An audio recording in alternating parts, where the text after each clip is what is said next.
Accused of burning the body of a person he says died of an overdose is set to appear before a judge tomorrow morning. 68-year-old John Carr is charged with abandonment of a corpse.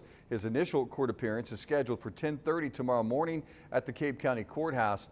According to a criminal complaint, Carr is accused of burning the remains in November of 2024.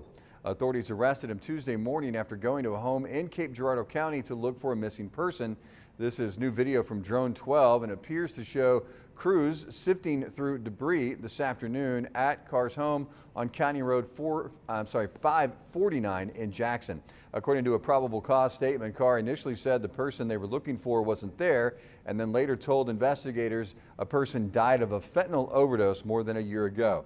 Investigators say he told them he started to call 911 and then panicked that he would get in trouble. A day and a half later, Carr said he wrapped the body in a blanket, placed it on a burn pile, and then set it on fire. Investigators say cadaver dogs helped them find skeletal remains in the fire pit. It's still not clear if those remains belong to the missing person. Multiple law enforcement agencies and a professor from SEMO's anthropology department are helping with the investigation.